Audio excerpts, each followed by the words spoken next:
히브리서 4장 14절에서 16절까지입니다.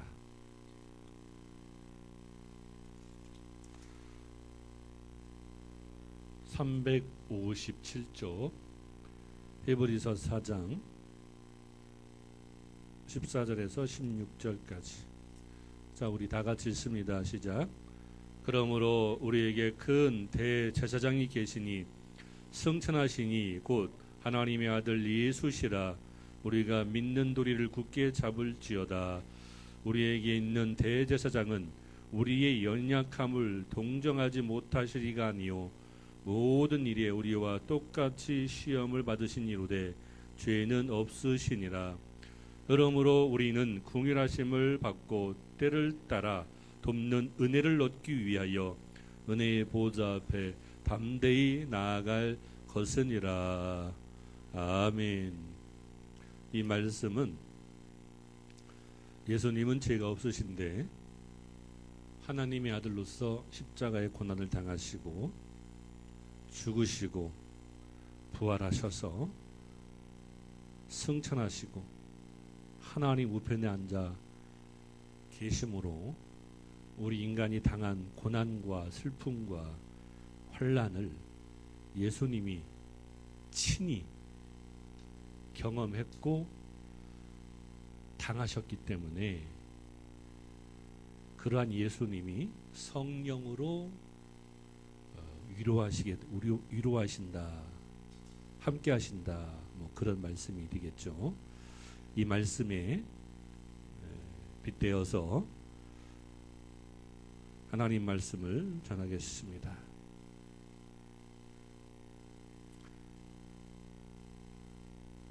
조금 이상하게 흐르더라도 이해 좀 해주세요. 음식의 맛도 중요하지만 식당의 분위기가 때론 더 중요합니다. 동양에서는 음식의 맛을 더 중요하게 생각하지만 서양에서는 식당의 분위기를 더 많이 따집니다. 내용이 중요하냐, 분위기가 중요하냐. 제가 설교한 동영상을 봅니다. 보면서 부끄럽고 얼굴이 달아오를 때가 많아요. 왜 그렇게 촌스러운지, 왜 그렇게 설교를 잘하지 못할까? 좋은 설교를 위해서 무척 노력하고 있는데 많은 목사님들이 자신의 설교 동영상을 보고 놀랍니다. 대부분 10명이면 9명이 너무 못해서, 너무 부자연스러워서 꿈의 교회 김학중 목사처럼 어려서부터 웅변으로 다져지고 입에다가 볼펜을 물고 하루에 3시간씩 발음 연습하고, 그죠? 이 제스처나 이 동작을 다 연습하는 목회자는 틀리겠죠. 예산에 부흥에 와서 그렇게 얘기하더라고요. 많은 목사님들이 자신이 설교한 녹음 테이프나 동영상을 보고 왜 이렇게 설교를 못하는지 놀란다고 합니다. 분명히 말씀을 전할 때는 참 잘 전한 것처럼 그렇게 보이는데 막상 녹음해서 들어보면, 동영상을 들어보면 이상하게 부자연스럽고 내가 이것밖에 못하나, 실제 말씀을 전할 때하고 동영상을 볼 때하고 전혀 다르다는 것이죠. 우리 성도들이 공감하기 위해서 여러분의 목소리를 녹음해서 한번 들어보세요. 들어보면 어때요? 내 목소리 같지 않죠? 이상하죠? 그런 것처럼 동영상을 찍어서, 즉 비디오로 찍어서 보면 더 이상하고 내가 이렇게 말했나? 라고 생각됩니다. 나중에 기회가 되면 동영상을 찍어서 한번 보세요. 정말 전혀 다른 자기의 모습을 볼 수가 있어요. 그래서 저는 이렇게 생각합니다. 예수님께서 마태복음 7장에 이렇게 말씀하셨어요.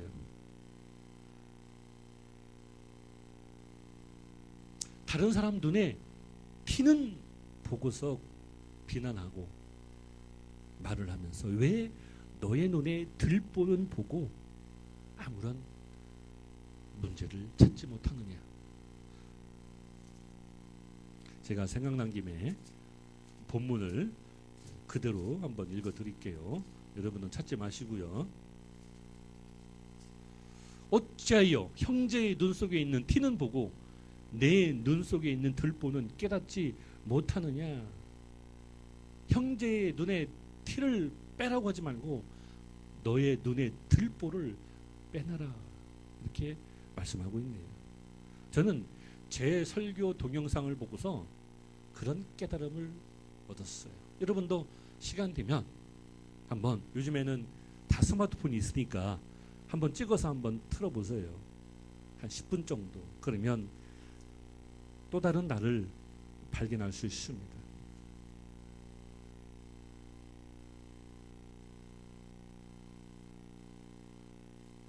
방송에 자주 나오는 연예인들, 또 아나운서, 이런 사람들도 방송 울렁증, 화면 스크린 울렁증 들어보셨나요? 그렇습니다. 요즘에 가장 잘 나가는 수지도, 그죠? 가수 겸 영화배우 수지도 조선일보에 보니까 내가 가장 두려울 때는 내 사진을 보고서 내가 실망할 때다. 그래요. 이해가 안 되죠? 그렇습니다. 사람은 자신의 입장에서 자신의 주관으로 보면 자신의 주관만 보여요. 그런데 내가 내 육체에서 이탈을 해가지고 나를 보면, 즉 타자의 입장에서 나를 보면 내 말과 내 몸에서 들보가 보이는 거예요. 평생토록 목회자는 월요일부터 토요일까지 어떤 설교를 할까 설교 준비하면서 합니다. 그리고 설교하면 그 설교 후유증으로 또 어떤 설교를 해야 성도들이 들을까, 은혜 받을까. 그래서 마음 편할 날이 없어요. 물론 성도들이 은혜 받았습니다 라고 얘기하면 빈말인 줄 알지만 기분은 좋죠. 그런 날도 있지만 죽을 쓴 날이 더 많아요. 대전 중문교회 장경동 목사님이 사모님한테 나 오늘 설교 죽었어. 그러면 그 사모님이 그런다죠. 때로는 죽이 더 맛있어. 때로는 몸이 아픈 사람에게는 죽이 더 좋아. 그래서 그 장경동 목사님이 들어보셨나요? 그 얘기하던데. 우리 사모가 치구구나. 우리 사모가 진정한 나의 사모구나 라고 간증하고 다닙니다. 코미디언 개그맨 설교가로 유명하죠? 장경동 목사. 여기 우리 교회 한번 붕에 왔었나요? 처음에는 막 다른 교회에서 성도들이 막 모여왔어요. 그 중문교회 바로 옆에 갈마동의 갈막교회 수석 부목사님이 제 친구였어요. 조상호 목사라고. 갈막교회 성도들도 그 중문교회로 많이 갔어요. 근데 1년 반 만에 다시 다 들어왔다고 해요. 왜냐하면 사람은 그래요. 한번 자극을 받으면 그보다 더 큰 자극을 원합니다. 한번 우스운 얘기하면 그보다 더 큰 우스운 얘기를 해야 되고 그렇다는 거죠. 사람의 만족은 끝이 없는 거예요.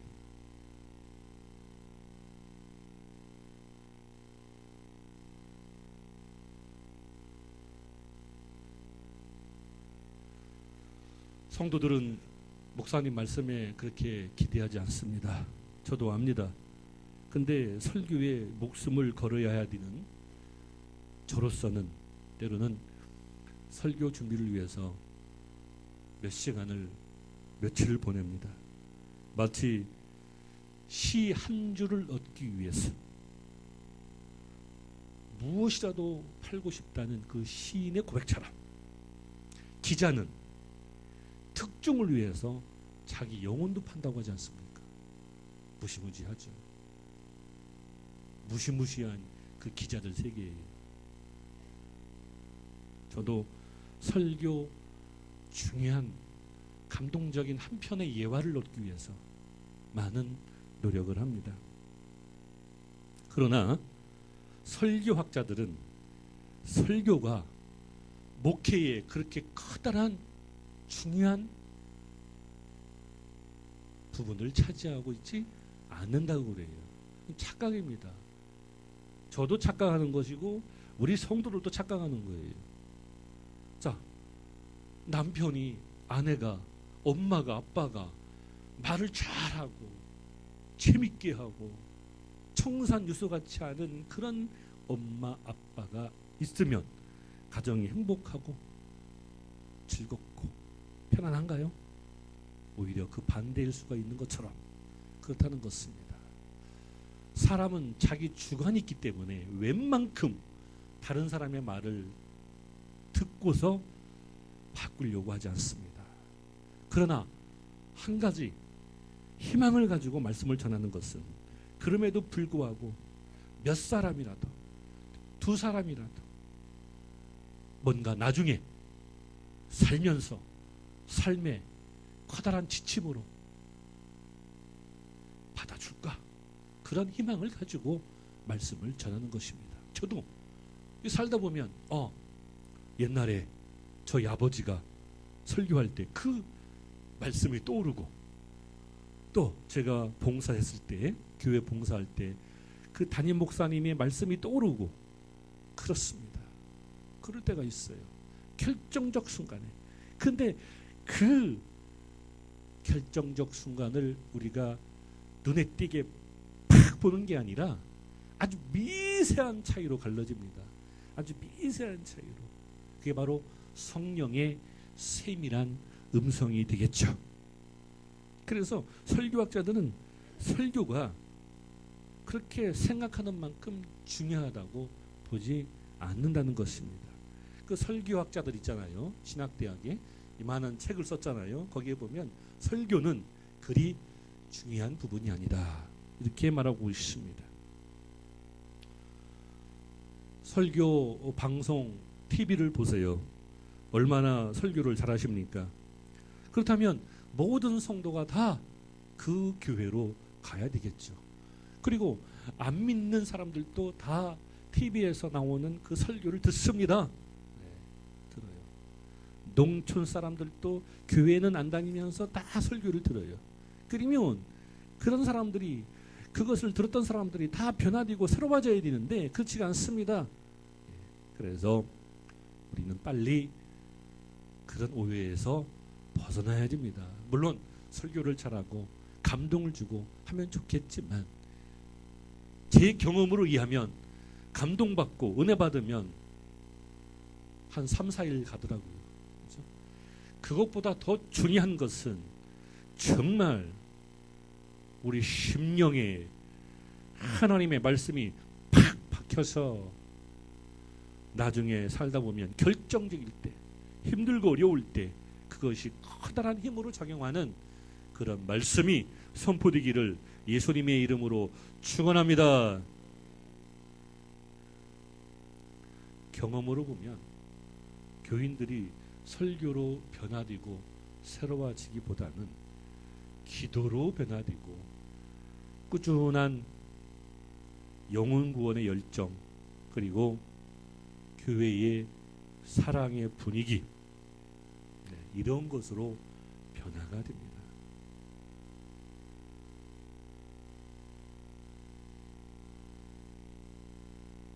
많은 사람들이 돈을 들여서 꼭 교회를 건축해야 되느냐, 차라리 그 돈으로 가난한 사람들을 도와주고 구제하면 좋지 않느냐, 이렇게 생각합니다. 하지만 교회 건축으로 영혼 구원이 더 잘 된다면, 교회 성도들에게 따뜻한 어떤 안락한 공간을 제공해 준다면, 그것으로 치유받고 새로워진다면, 그리고 교회에 대한 애착심이 더 많아진다면 교회 건축도 괜찮은 거죠. 저도 교회 건축보다 가난하고 어려운 사람들 도와주며 살아가는 것이 좋겠다 했는데 그렇지가 않더라고요. 옛날에 생겼던 수많은 민중교회, 빈들교회가 그렇게 목회를 했는데 결국 사람의 생각과 하나님의 뜻과는 전혀 다르게 나타나더라고요. 사람의 생각과 하나님의 뜻은 때로는 전혀 다르게 교차합니다. 이것만 깨달아도 우리 햇빛교회 성도들이 참 귀한 존재가 될 거예요. 어떤 은퇴 목사님이 그런 얘기해요. 내 평생 설교 듣고 변화되는 사람 한 사람도 못 봤다. 어쩌겠습니까? 설교하는 제 자신도 변화가 되지 못하는데. 그래서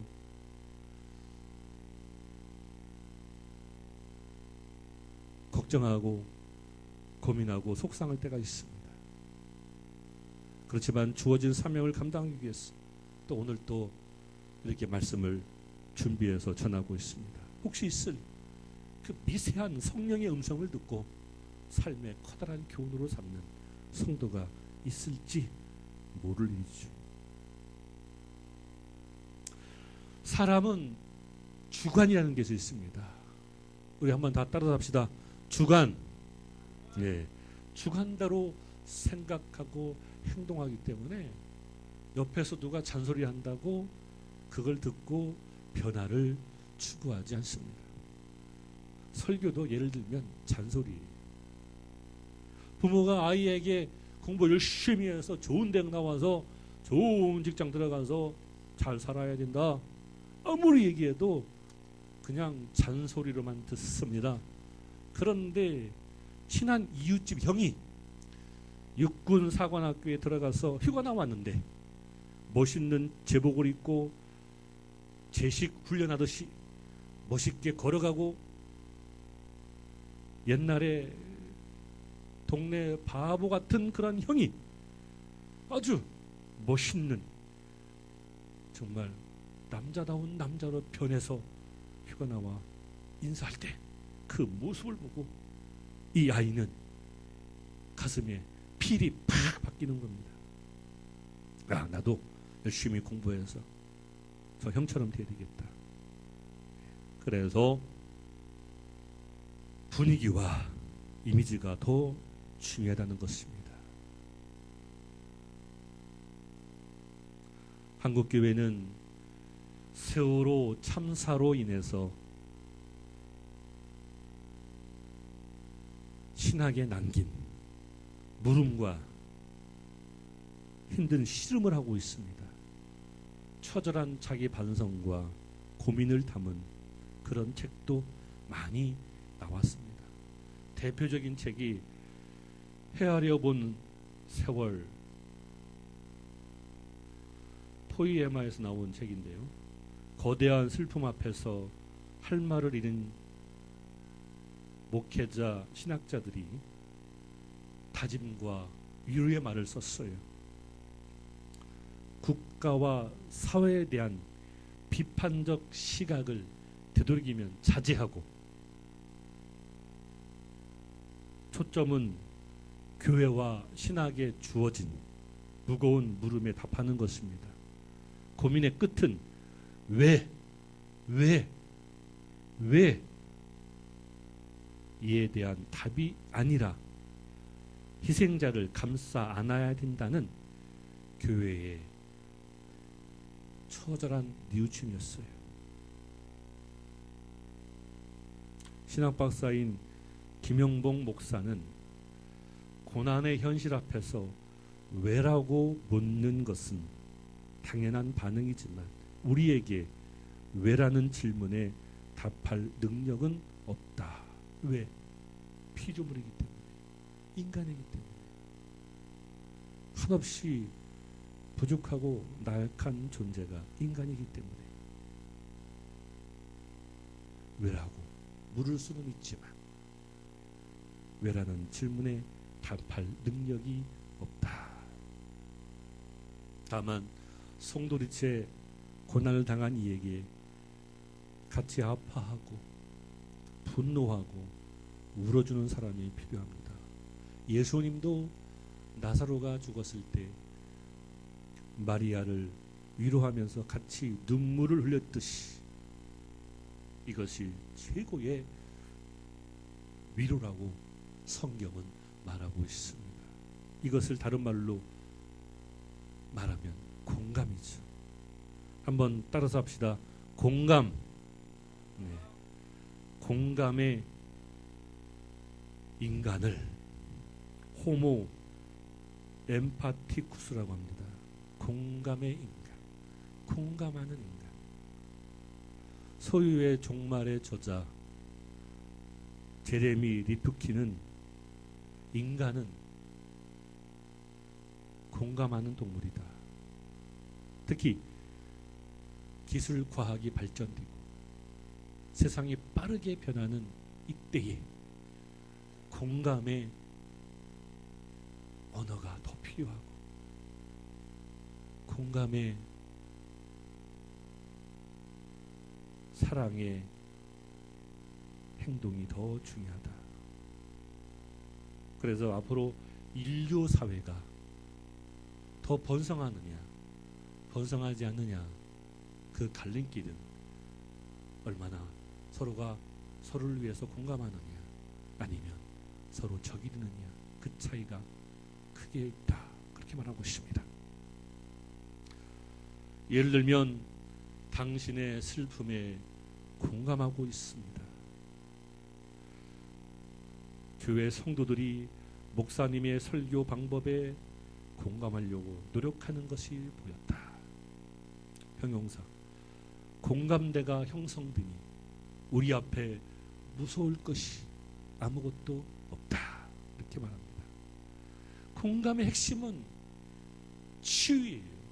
치유, 고침받는 것, 자유입니다.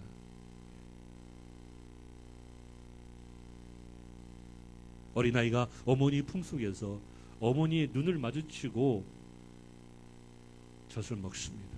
그때 그 어린아이 마음속에는 말로 표현할 수 없는 어머니와의 공감이 형성된 것이죠.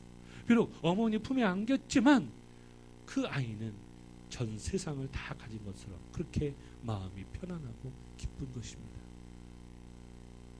자유와 치유 언제나 공감 속에서만 존재합니다. 오늘 말씀을 보면 오늘 본문을 다시 한번 보세요. 제가 읽습니다. 14절 그러므로 우리에게 큰 대제사장이 계시니 승천하시니 곧 하나님의 아들 예수시라. 우리가 믿는 도리를 굳게 잡을지어다. 우리에게 있는 대제사장은 우리의 연약함을 동정하지 못하시리가 아니요. 그렇습니다. 왜? 아무 죄도 없이 인간들에게 십자가에 못 박혀 돌아가셨기 때문에. 그것도 당장 말 한마디만 하면 수천만의 천사가 내려와서 다 쓸어버릴 텐데 꾹꾹 참으시면서 인류를 구원하기 위해서 그죠? 모든 일에 우리와 똑같이 시험을 받으신 그죠? 여기 시험이라는 단어에 고난을 넣어도 되고 환난을 넣어도 되고 슬픔을 넣어도 되고 그죠? 이 단어를 다른 단어로 바꿀 수가 있습니다.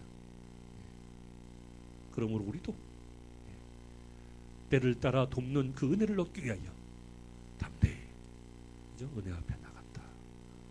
그 말씀이 오늘 특별히 우리에게 은혜로 다가옵니다. 예수님께서 십자가상에서 처절하게 소리칩니다. 엘리 엘리 나마 사막다니, 나의 하나님 나의 하나님 어찌하여 나를 버리시나이까. 왜 이 말씀이 성경에 있나 생각을 했어요. 그러나 성경은 역시 하나님의 말씀이에요. 인간이 고통당할 때, 슬플 때, 예수님도 똑같이 시험받았구나. 그래서 성경은 진리인 것입니다. 그러기에 우리의 연약함을 아시고 우리의 고통도 아시는 것입니다. 우리 인간이 위로하면 얼마나 위로하겠습니까?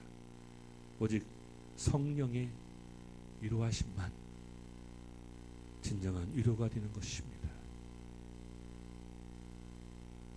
본문을 한마디로 요약하면 공감하시는 주님, 공감해야 진정한 위로가 됩니다.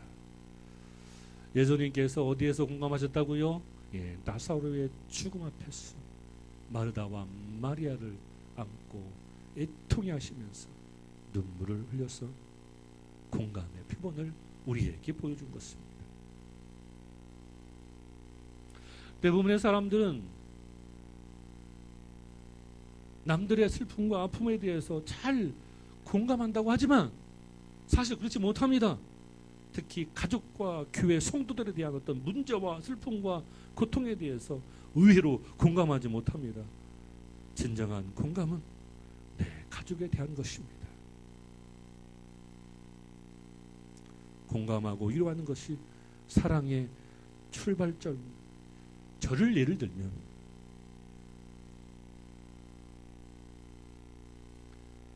그냥 웃으면서 하는 얘기가 아니라 심각한 표정으로 어떤 성도님이 저한테 오셨어요. 목사님 힘드시죠? 목사님 생각에 공감합니다. 힘내세요.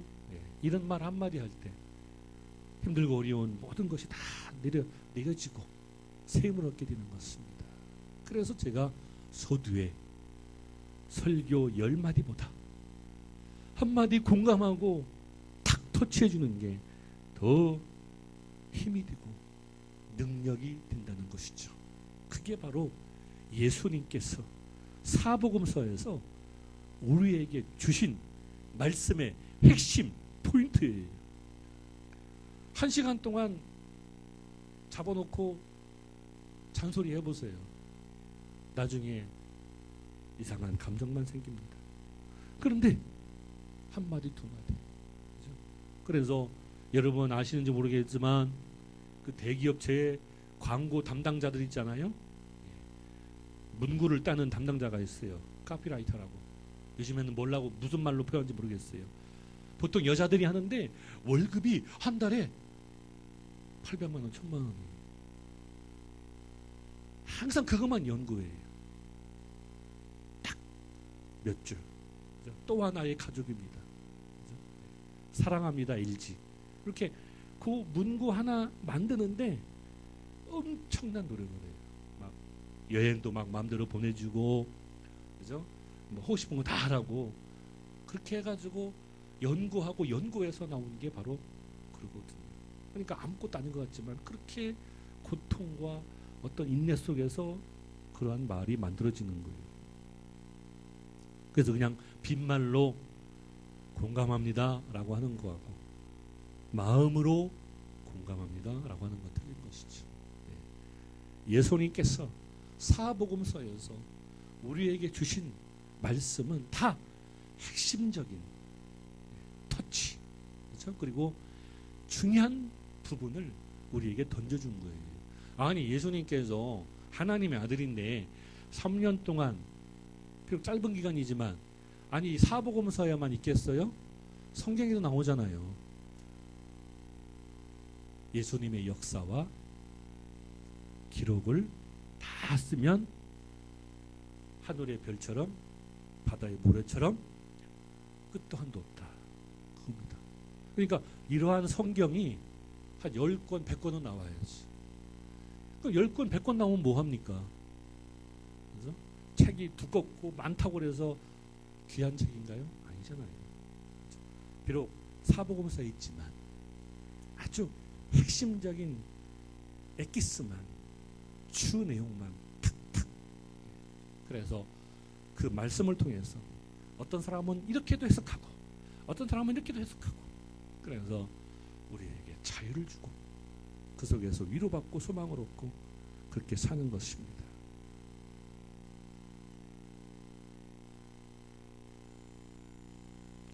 이런 말이 있어요. 영원한 위로와 좋은 소망을 은혜로 주신 하나님 우리 아버지께 감사함은 너희 마음을 위로하시고 그랬습니다. 예수님도 똑같이 시험 받으셨습니다. 고통 받으셨습니다. 우리는 누구나 알 것 없이 다 살면서 좋든 싫든 그런 슬픔과 고통을 당할 수밖에 없습니다. 왜? 나약한 인간이기 때문에 그렇습니다. 그래서 아까 말씀드린 신학박사 김영봉 목사님이 하신 말씀 다시 한번 전해드리면, 고난의 현실 앞에서 왜라고 묻는 것은 당연한 반응이다. 인간이기 때문에. 그러나 우리에게 왜라는 질문에 답할 능력은 없다. 다만 위로가 있을 뿐이다. 이렇게 말씀하고 있습니다. 인간의 나약함을, 부족함을 아주 적절히 표현한 그런 말이 아닌가, 그렇게 생각을 합니다. 그래서 같이 슬퍼하고 같이 울고 함께하는 마음,